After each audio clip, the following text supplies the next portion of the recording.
तो जरा देखो, धारा के चुंबकीय प्रभाव अलग चैप्टर है, और बेसिकली इसके अंदर अपन ये चीज पढ़ेंगे कि कैसे धारा चुंबकीय क्षेत्र उत्पन्न करती है। अगर अपन देखें तो ये और इसका अगला चैप्टर दो चीजें हैं। एक में धारा की वजह से चुंबकीय क्षेत्र पढ़ेंगे, और उसके अगले चैप्टर में पढ़ेंगे चुंबकीय क्षेत्र से धारा कैसे उत्पन्न की जाती है। तो एक तरीके से धारा और चुंबकीय क्षेत्र आपस में जुड़े हुए हैं, उन्हीं का अपने को विश्लेषण अगले दो चैप्टर में पढ़ना है। तो इसके अंदर अभी हम सबसे पहले देखेंगे कि कैसे चुंबकीय क्षेत्र आता है।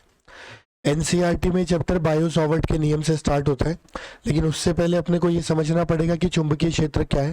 तो ये एनसीईआरटी में नहीं है, लेकिन वैसे बता रहा हूँ इन जनरल, जो काम आएगा अपने को। तो आप सबसे पहली हेडिंग डाल के लिखो, चुंबकीय क्षेत्र। सबसे पहले चुंबकीय क्षेत्र, पॉइंट नंबर 1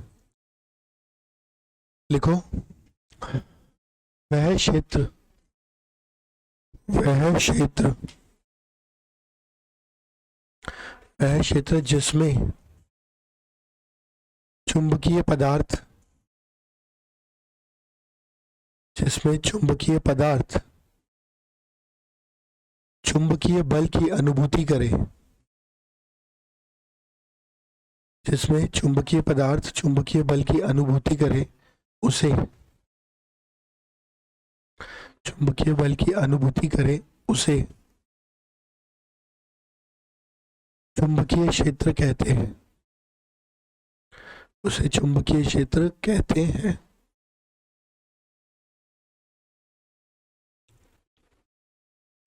अगली सब हेडिंग में लिखो, चुंबकीय क्षेत्र तीव्रता। चुंबकीय क्षेत्र तीव्रता।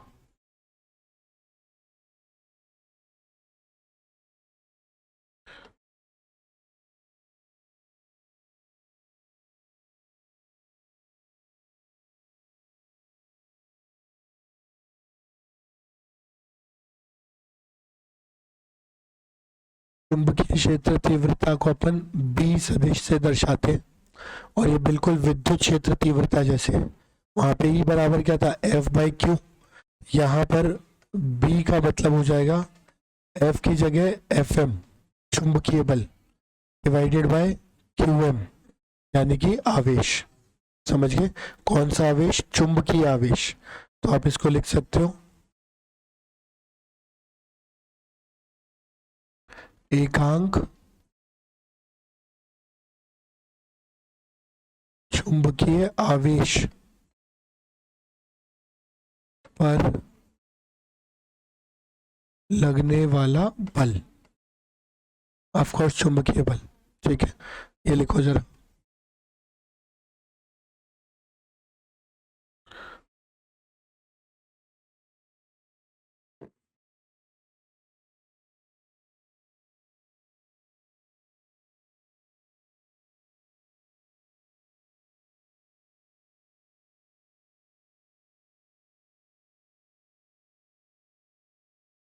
ठीक है, एकांक चुंबकीय आवेश पर लगने वाला बल।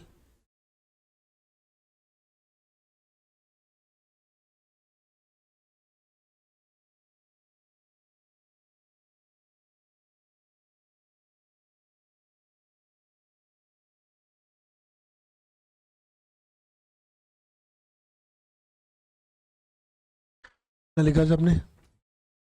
इसके बाद देखो इसकी इकाई,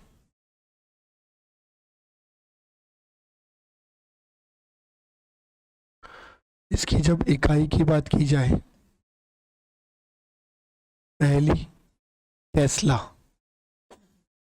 एक टेस्ला इसकी एम के एस के अंदर ऐसा यूनिट होती है, एम के एस। एक होती है गाउस, टीजीएस, और एक होती है इसके अंदर एक टेस्ला बराबर 10⁴ गॉस, यानी कि जो गॉस होगा उसमें 10 की घात 4 जोड़ोगे तो टेस्ला आएगा। और लास्ट कभी कभी इस्तेमाल होती है 1 वेबर पर मीटर स्क्वायर। ये 1 टेस्ला के ही बराबर होती है। समझ गए? तो इनमें से कोई भी इकाई लिखी हुई तो वो सही है, कॉपी करो ये।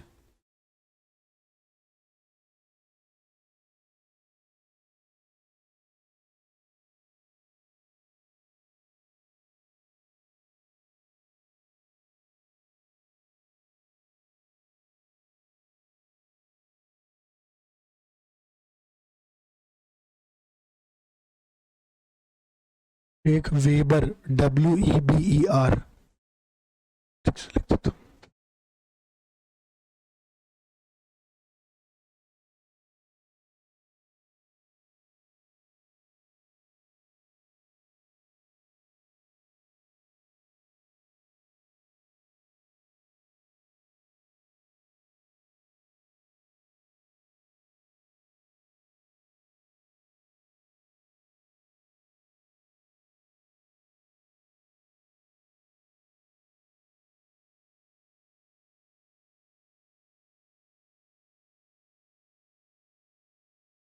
भैया आगे देखो सर, स्टार पॉइंट बना के लिखो, एक स्टार बना के लिखो।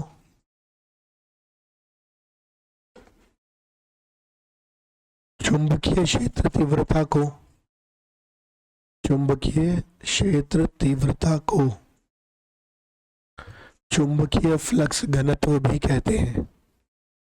दोबारा बोलता हूँ, चुंबकीय क्षेत्र तीव्रता को चुंबकीय फ्लक्स घनत्व, चुंबकीय फ्लक्स घनत्व भी कहते हैं, चुंबकीय फ्लक्स घनत्व भी कहते हैं। तो कभी कभी सवाल में चुंबकीय फ्लक्स घनत्व पूछे तो कंफ्यूज मत होना कि ये चुंबकीय फ्लक्स है कि फ्लक्स तीव्रता है, बी को ही चुंबकीय फ्लक्स घनत्व कहा जाएगा। तो ढंग से पढ़ना क्वेश्चन। इसके बाद लिखो चुंबकीय क्षेत्र रेखाएं, चुंबकीय क्षेत्र रेखाएं,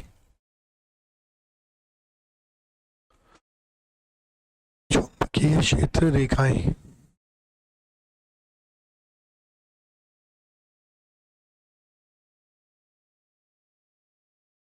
चुंबकीय क्षेत्र रेखाएं, इतना लिखा। चुंबकीय क्षेत्र रेखाएं में लिखो काल्पनिक रेखाएं जिनका प्रयोग, काल्पनिक रेखाएं जिनका प्रयोग चुंबकीय क्षेत्र को दर्शाने के लिए किया जाता है, काल्पनिक रेखाएं जिनका प्रयोग चुंबकीय क्षेत्र को दर्शाने के लिए किया जाता है, जिनका प्रयोग चुंबकीय क्षेत्र को दर्शाने के लिए किया जाता है। इतना लिखा सबने।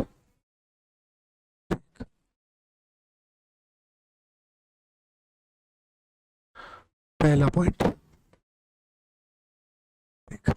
पहला पॉइंट देखो,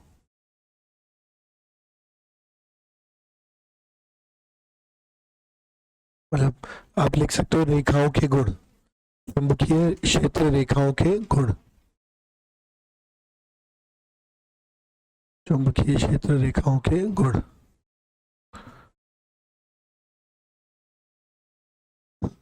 शुरू करें, देखो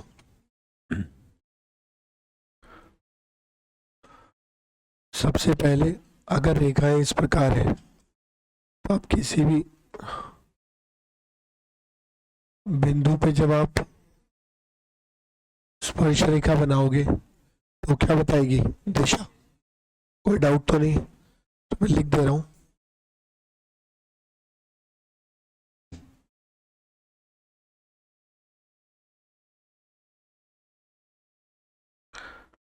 स्पर्श रेखा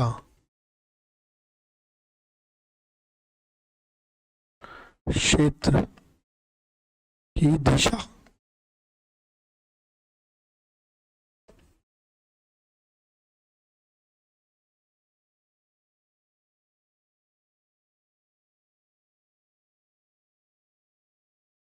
ठीक है, इस क्षेत्र की दिशा बताएगी। कोई डाउट है इसके अंदर? दूसरा पॉइंट,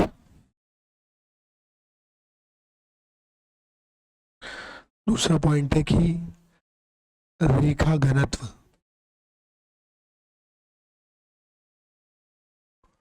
के समानुपाती क्या होगी, बी, चुंबकीय क्षेत्र तीव्रता।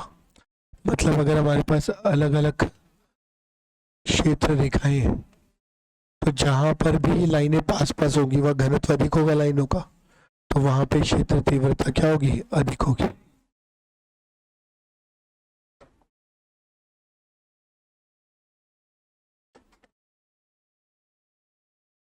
कोई डाउट? तीसरा, कोई भी क्षेत्र रेखाएं आपस में एक बिंदु पे काट नहीं सकती, काटेंगी तो एक ही बिंदु पे क्या हो जाएंगे, दो नहीं, ये नहीं हो सकता। ठीक, इसके बाद चौथा, कोई भी क्षेत्र रेखाएं इस प्रकार नहीं हो सकती, मतलब निर्वात में कॉन्टिन्यूस, कॉन्टिन्यूस मतलब सतत भी कह सकते हो, कॉन्टिन्यूस होंगी, टूटी नहीं हो सकती कि कहीं पे टूट तोड़ दिया बीच में, वो नहीं हो सकता, पूरी होनी चाहिए अगर हम बात कर रहे हैं निर्वात की तो। कोई दिक्कत? पहले ये वो चार प्रॉपर्टियां हैं जो विद्युत में भी थी, तो इन चारों को लिख लो, फिर मैं चार अलग वाली लिखवाता हूँ। एक बार इतना लिखो,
चारों पॉइंट लिख लिए सबने? ठीक है, एक बार ये लिखो पहले, फिर आगे करते करते।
डन।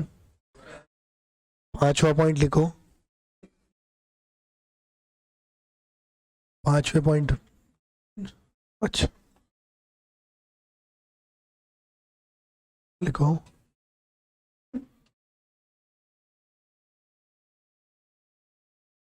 शुरू करें? पांचवे पॉइंट पे लिखो, क्या बोलते हैं, क्षण चुंबक, मतलब हाँ, या बार मैग्नेट लिख दो। अच्छा, इस हिसाब से बार मैग्नेट लिख दो। बार मैग्नेट, बार मैग्नेट के कारण विद्युत क्षेत्र रेखाएं, बार मैग्नेट के कारण विद्युत क्षेत्र रेखाएं, सॉरी, चुंबकीय क्षेत्र रेखाएं, बार मैग्नेट के कारण चुंबकीय क्षेत्र रेखाएं। ठीक है, देखो मैं समझा दे रहा हूं एक बार। एक बार मैग्नेट में नॉर्थ पोल और साउथ पोल होता है। नॉर्थ पोल प्लस की तरह कार्य करता है और साउथ पोल माइनस की तरह। एक चुंबक का एक नॉर्थ पोल और एक साउथ पोल। नॉर्थ पोल यानी कि उत्तर, साउथ मतलब दक्षिण ध्रुव। दो ध्रुव होते हैं, नॉर्थ वाला प्लस और साउथ वाला माइनस की तरह कार्य करता है, ये याद रखना पड़ेगा। अपन ने पढ़ा है कि क्षेत्र रेखाएं प्लस से दूर जाती थी, तो प्लस की जगह यहाँ नॉर्थ से कहाँ जाएगी, दूर, और साउथ के कहाँ आएंगी, पास। लेकिन ये जो दूर और पास की कहानी है, ये बाहर के लिए है। यानी अगर अपन बाहर से देखें तो बाहर से अपने को दिखेगा कि लाइनें साउथ के पास जा रही है और नॉर्थ से दूर जा रही है। यहाँ जो लाइनें है ना, ये पूरे बंद लूप बनाती है। ठीक है, बंद पाश, क्योंकि ये असंरक्षित प्रकृति का होता है। तो जब बंद लूप बना रही है तो बाहर तो नॉर्थ से लेके कहाँ तक गई, साउथ, लेकिन अंदर साउथ से नॉर्थ आ रही है ना। तो यहाँ पे ऐसा नहीं है कि प्लस से दूर या माइनस के पास, यहाँ अंदर कोई और कहानी है, बाहर कोई और कहानी है, तो दोनों लिखनी पड़ेंगी। इसके अलावा देखोगे तो बंद लूप बना सकती है, ये अलग गुण हो गया, वहां नहीं बना सकते थे। और वहां हमेशा क्षेत्र रेखाएं चालक के पृष्ठ के लंबवत होती थी, यहाँ ऐसा नहीं है। ये वाली रेखा तो पृष्ठ के लंबवत है, ये जो बीच वाली है, पर बाकी रेखाएं नहीं है ना, तो यहाँ किसी भी कोण पे हो सकती है, जरूरी नहीं है कि लंबवत हो। ठीक, तुम ये चित्र बना लो, मैं तीनों पॉइंट लिखवा देता हूँ तुमको अभी।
हो गया ये,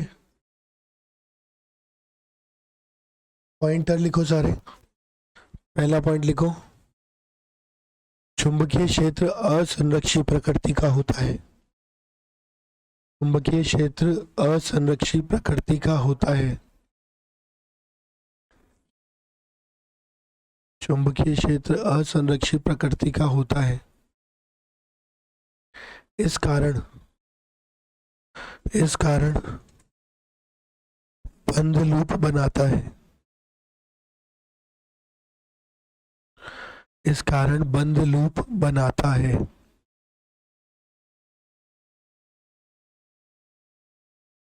इस कारण बंद लूप बनाता है। अगला पॉइंट, चुंबकीय क्षेत्र रेखाएं, चुंबकीय क्षेत्र रेखाएं चुंबक के बाहर चुंबकीय क्षेत्र रेखाएं चुंबक के बाहर उत्तर से दक्षिण जाती हैं।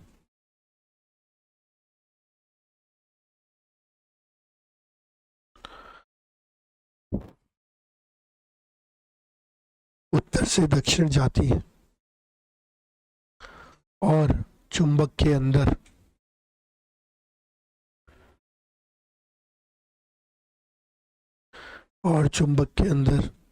दक्षिण से उत्तर जाती है और चुंबक के अंदर दक्षिण से उत्तर जाती है।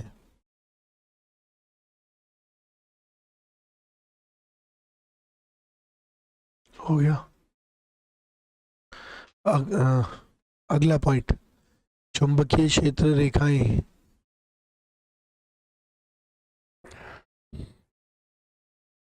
चुंबकीय क्षेत्र रेखाएं चुंबक की सतह से किसी भी कोण पर आ या जा सकती है।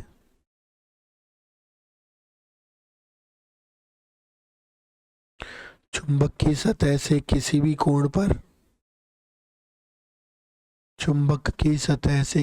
कोण पर आ या जा सकती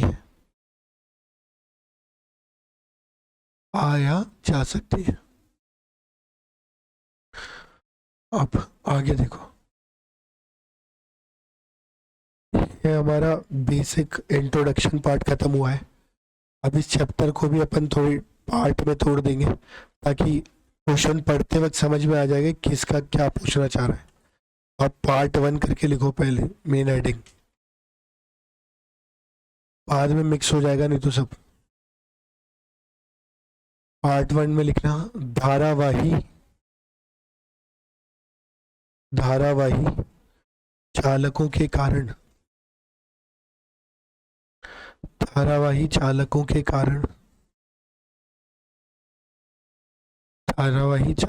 कारण चुंबकीय क्षेत्र तीव्रता। धारावाही चालकों के कारण चुंबकीय क्षेत्र तीव्रता।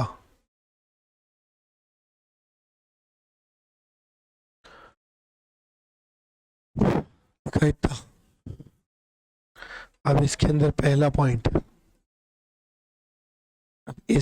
पहला पॉइंट बायो सॉवर्ट नियम मैं लिख दे रहा हूं। बायोट सावर्ट नियम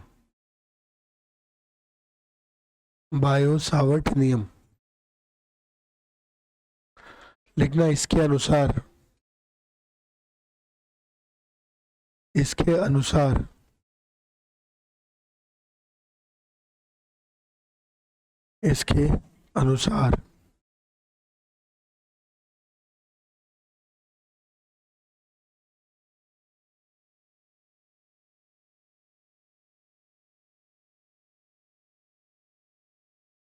ठीक है, इसके अनुसार एक धारावाही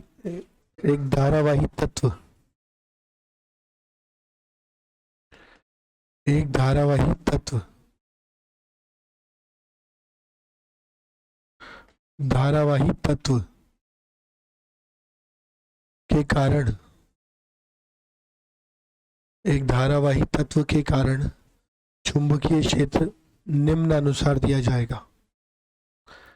एक धारावाही तत्व के कारण चुंबकीय क्षेत्र निम्नानुसार दिया जाएगा।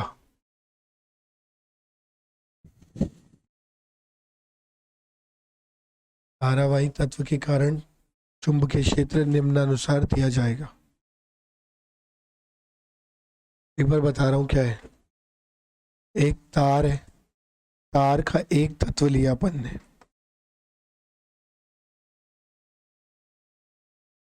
ठीक है। इस तार के तत्व की लंबाई कितनी है, dl। ये r सदिश ले लिया, स्थिति सदिश। आर और डीएल के बीच का कोण कितना है, थीटा। हमेशा ये ध्यान रखना पड़ेगा आपको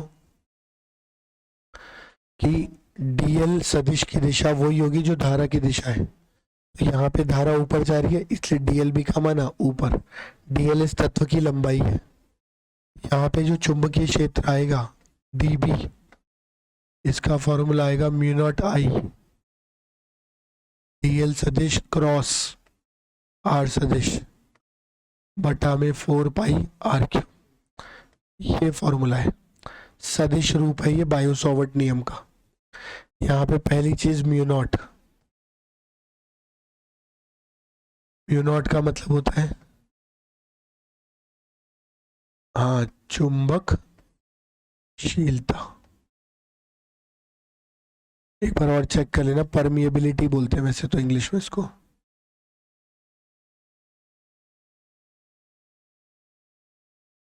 ठीक, इसका जो परिमाण आता है वो आता है 4 पाई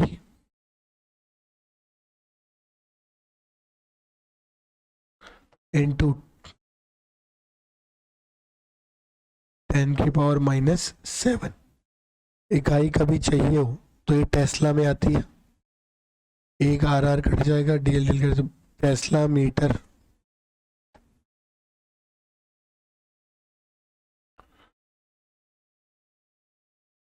प्रति एम्पियर, ये इसकी इकाई आती है।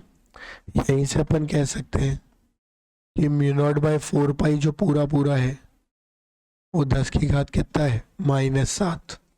कोई डाउट इसके अंदर? ये भी जो चुंबकशीलता है ये किसकी है, निर्वात की। इसमें कोई डाउट तो नहीं है? ठीक है, माध्यम की होती तो उसको म्यू एम लिख देते, ठीक है, जैसे एप्सिलन एम लिखते थे। और अगर सापेक्ष होती तो आर आ जाता। कोई डाउट तो नहीं है इसमें? अभी के लिए पहले इतना लिखो, फिर इसका अपन परिमाण और वो अलग अलग करते हैं।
हो गया ये? अब इसके बाद लिखो, देखो जरा।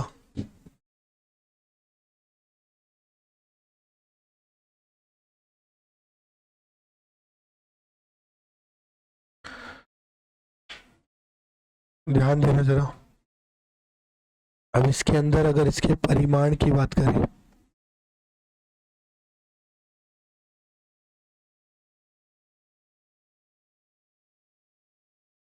तो परिमाण तो सीधे सीधे क्या लिख सकते हैं, mu naught ideal sine theta upon में 4 pi are square, dl into r into sine theta, एक आर आर कट जाएगा, तो म्यू नॉट आई साथ में क्या आ गया, DL sine theta upon 4 pi are square.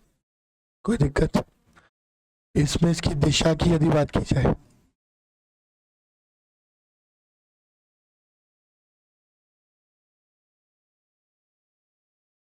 तो दिशा जो आएगी वो डीएल क्रॉस आर के अनुदिश, और इसके लिए एक नियम का पालन करते हैं जिसे बोलते हैं राइट हैंड थंब रूल, सीधे हाथ के अंगूठे का नियम। समझते हो? एक बार इतना लिखो 2 पॉइंट, फिर मैं राइट हैंड थंब रूल समझाता हूँ।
आगे बढ़े बेटा।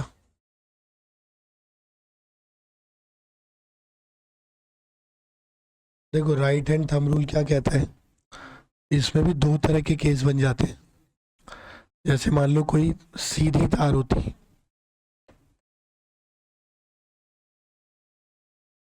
इस प्रकार से,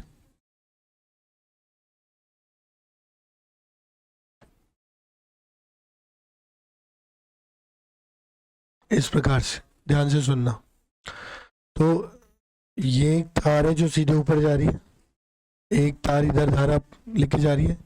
ये गोले के अंदर बिंदु का मतलब होता है बाहर की तरफ, इसी में क्रॉस लगा देते तो अंदर की तरफ, प्लेन से बाहर है। ये 3 अलग अलग धारा दी थी। राइट हैंड रूल कहता है कि आप सबसे पहले जो उंगलियां, अंगूठा है, थंब, थंब को धारा के अनुदिश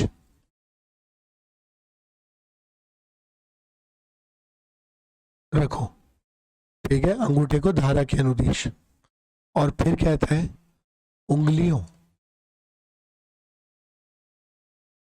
को घुमाओ, या ऐसे लिख देता हूं, उंगलियों का घुमाओ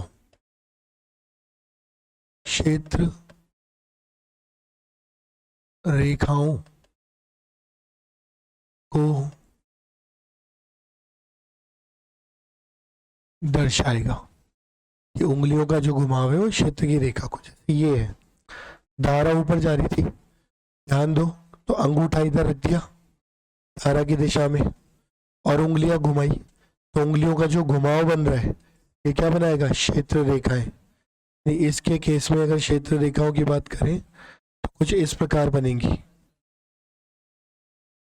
समझते हो? यहां से बाहर आ रही होंगी और यहां से अंदर जा रही, ऐसे बनेंगी। तो जब ऐसे बनेंगी तो इस बिंदु पे कहाँ जा रही है, अंदर, घूम के इधर से कहाँ आ रही है, बाहर, इसलिए इधर अंदर के लिए क्रॉस और इधर बाहर के लिए डॉट। क्या बात समझते हो? तो डॉट मतलब बाहर, तल के बाहर, तल के अंदर।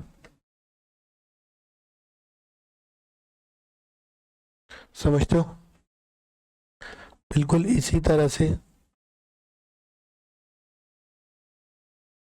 यहाँ बात करते हैं।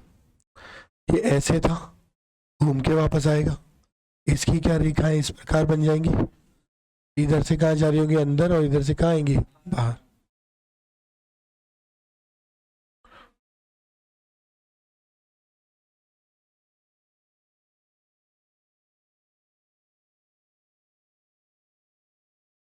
कोई डाउट? तो यहाँ से अंदर जा रही है इसलिए क्रॉस, बाहर आ रही है इसलिए डॉट। इसमें तार ऐसे रखी हुई है, तल से बाहर। अंगूठा रख दो, उंगलियां घुमाऊंगा, उंगलियां घुमाऊंगा तो ऐसे बनेगा कि नहीं बनेगा? कोई दिक्कत? कोई कहता है इस बिंदु पे क्षेत्र बताओ, क्या स्पर्श रेखा बना दूं? इस बिंदु पे बताओ, स्पर्श रेखा बना दूं? कोई भी डाउट इसमें? तो जब सीधी तार होती है उसके कारण क्षेत्र की दिशा इस प्रकार ज्ञात की जा सकती है। कंफ्यूजन? एक बार कॉपी करो जरा, फिर अपन आगे बढ़ते हैं।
हो गया ये?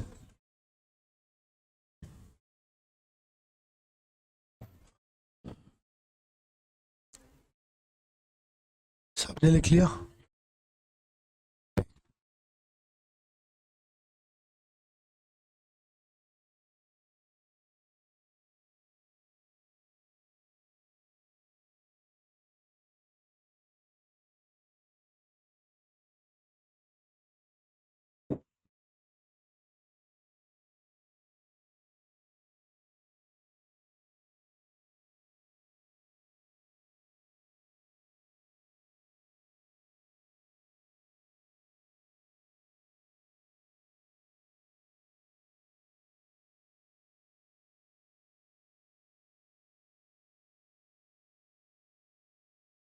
ये पूरा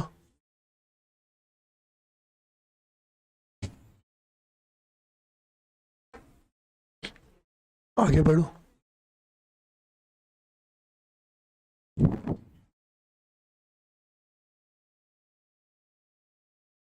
इसके बाद मान लो कोई बंद लूप हुआ या कोई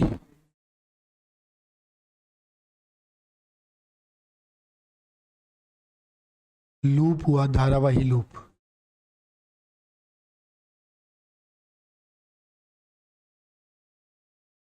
ठीक, धारावाही लूप, कोई दिक्कत इसके अंदर? ये धारावाही लूप की अगर बात करें तो उसका तरीका क्या होता है? जैसे कोई ऐसा लूप हो गया मान लो, हो सकता है अपने को इस प्रकार से लूप दे देता,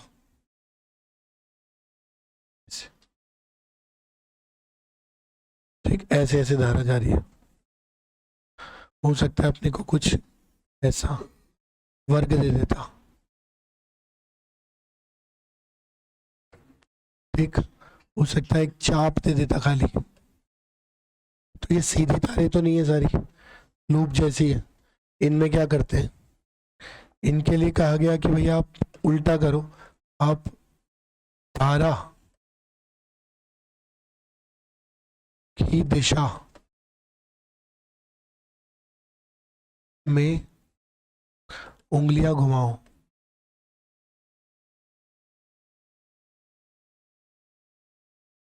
ऐसा करने पे थंब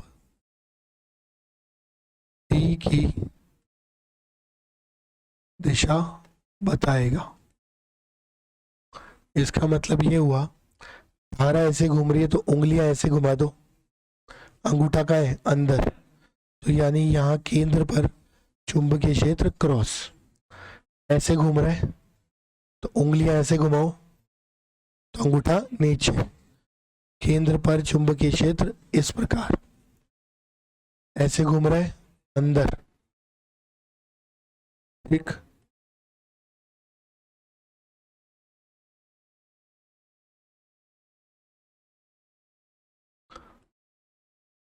इस तरफ धारा बना लेते हैं और इस बिंदु पे चाहिए, तो अब की बार ऐसे घूम रहा है तो ऐसे उंगलियां घुमाएंगे, अंगूठा बाहर। समझ में आती है बात? तो इससे क्या होगा, थोड़ा सा टाइम कम लगेगा अपने को। तो ये कोई नियम नहीं है, वो तो राइट हैंड रूल था, पर ये ट्रिक है अपने को लूप से दिशा निकालने के लिए, चुंबकीय क्षेत्र के लिए। कॉपी करो, ये पॉइंट लिखो, फिर ये तीनों चारों एग्जाम्पल लिखो।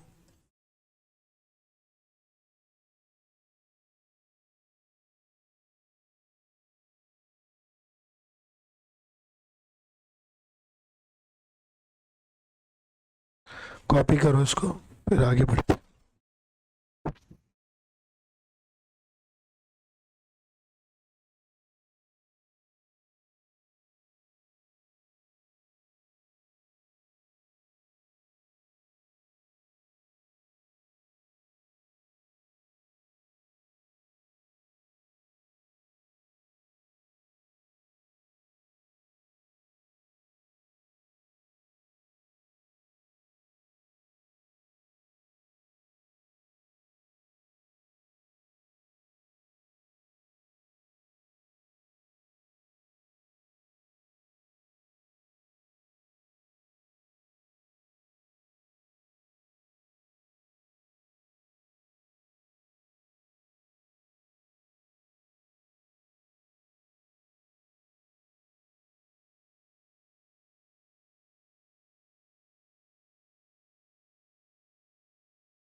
क्या ये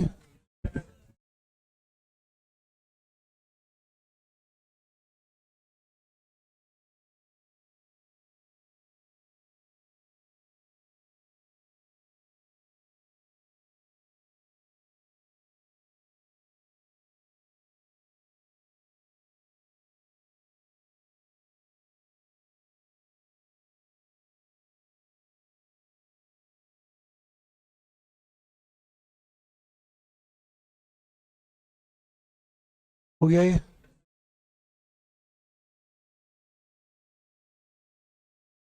इसके बाद एक स्टार पॉइंट बना के लिखो।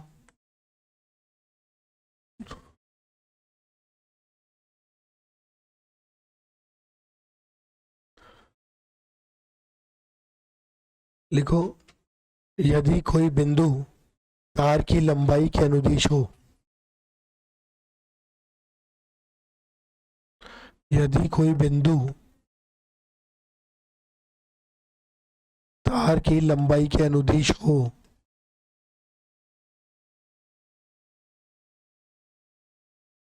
तो उस बिंदु पर तार के कारण चुंबकीय क्षेत्र शून्य होगा। तो उस बिंदु पर तार के कारण चुंबकीय क्षेत्र शून्य होगा। तो उस बिंदु पर तार के कारण चुंबकीय क्षेत्र शून्य होगा।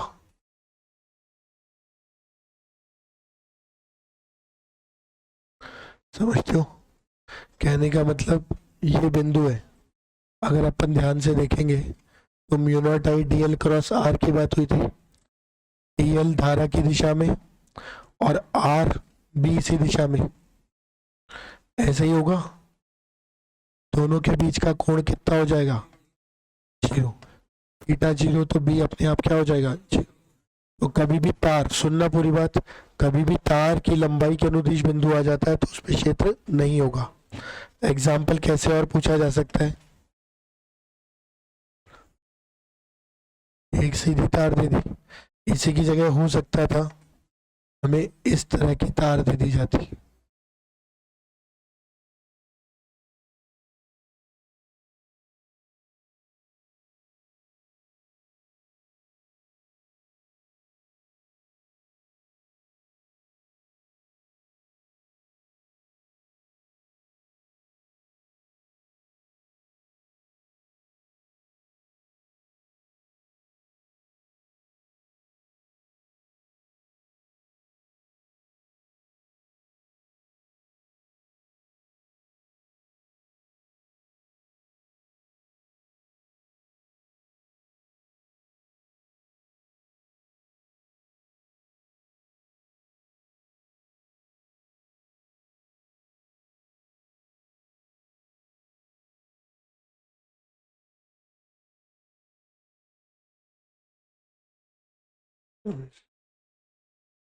क्लियर हो गया ना ये दूसरा एग्जाम्पल?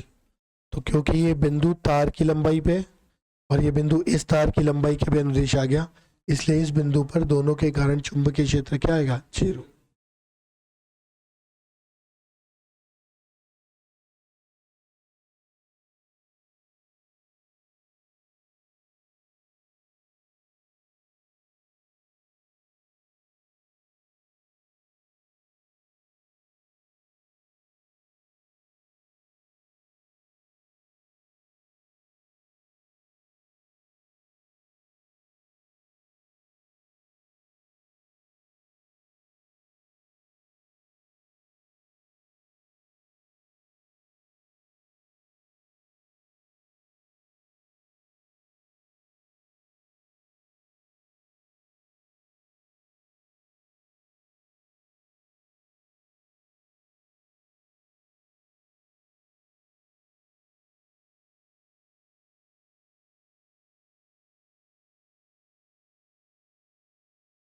लिख लिया बेटा ये?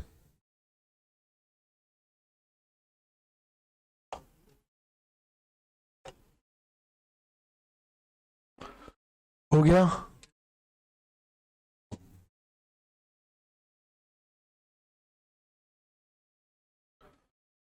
डन। इसके बाद लिखो अब अगला पॉइंट, लिखना विभिन्न आवेशित तारों के कारण विभिन्न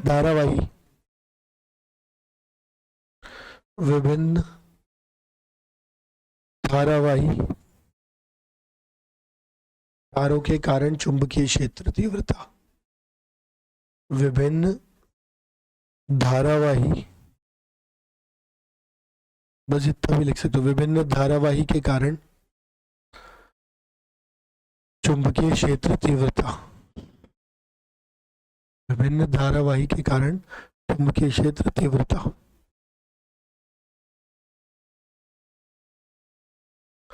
देखो विभिन्न धारावाहियों में अगर देखें तो उनके अंदर क्या क्या आ सकता है, एक निश्चित लंबाई की तार आ सकती है, अनंत लंबाई की तार आ सकती है, अर्ध अनंत लंबाई की तार आ सकती है। फॉर्मूले सेम विद्युत क्षेत्र में पढ़े हुए हैं, वही काम आएंगे। मान लो आई धारा कैरी कर रही है, ये बिंदु है, ये बिंदु है, ये यहां निकालना था अपने को, ये दूरी आर होती है, इसको जब आप जोड़ोगे तो ये कोण अल्फा था, इसको इससे जोड़ दो,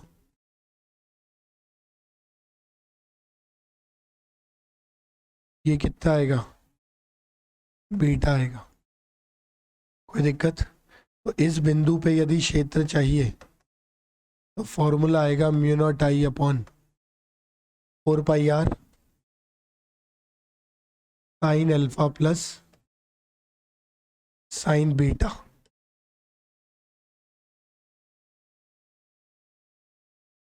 कोई दिक्कत इसके अंदर? बात समझ में आती है? तो ये अपन ने विद्युत क्षेत्र में जब पढ़ा था तो दो घटक थे, मुश्किल था, ई एक्स अलग ई वाई अलग। इसके अंदर कोई लोड नहीं है, केवल एक घटक होता है। कितना होता है? Mu naught I upon 4 pi R sine alpha plus sine beta. जिधर धारा जा रही है उस तरफ अंगूठा रखोगे तो उंगलियां कहाँ जाएगी? अंदर, यानी इस पॉइंट पे यदि अपने को चाहिए हुआ तो जो दिशा जानी चाहिए क्या वही आनी चाहिए? सॉरी क्रॉस, अंदर जा रहे हैं ना, क्रॉस। कोई डाउट इसके अंदर? श्योर? इधर एक चीज और मैंने बता के रखी थी, अल्फा के लिए घड़ी की दिशा को क्या माना जाता है? प्लस। बीटा के लिए घड़ी के विपरीत दिशा को क्या माना जाता है? कोई डाउट इसके अंदर? पक्का? ठीक। इसके बाद इसी में ये तो हो गया,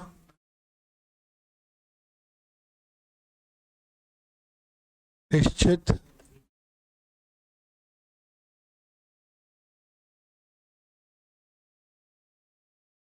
लंबाई की तार। ध्यान दो जरा, अब अपन एक पॉइंट ले रहे हैं, ये है अनंत लंबाई की तार। अनंत लंबाई की तार के लिए क्या अल्फा बीटा दोनों 90 हो जाएंगे? 90 हो जाएंगे तो साइन 90 साइन 82 1 + 1, ये बी निकल के आएगा mu naught I upon 2 pi R. तो ये इधर भी अनंत तक जा रही है और इधर भी, और इसी की जगह यदि अर्ध अनंत होता, एक तरफ ही अनंत तक जारी होती धारावाही, तो अल्फा कितना होता? 90, बीटा 0। तो इस बिंदु पे जो बी निकल के आता, समझ गए? तो सीधी तारों में निश्चित लंबाई की तार, अनंत लंबाई की तार, अर्ध अनंत लंबाई की तार, तीनों का करना है। दिशा ये भी अंदर की तरफ जा रहा है तो क्रॉस, ये भी अंदर तरफ जा रहा है तो क्रॉस। क्लियर है? अभी के लिए इतना कर लो और सेक्शन ए और बी ट्राई करके सीधी तार वाला डिस्कशन करेंगे। हाँ, यहाँ पे जो बीटा है ना, इसमें प्लस आएगा, मैं गलती से लिख दिया।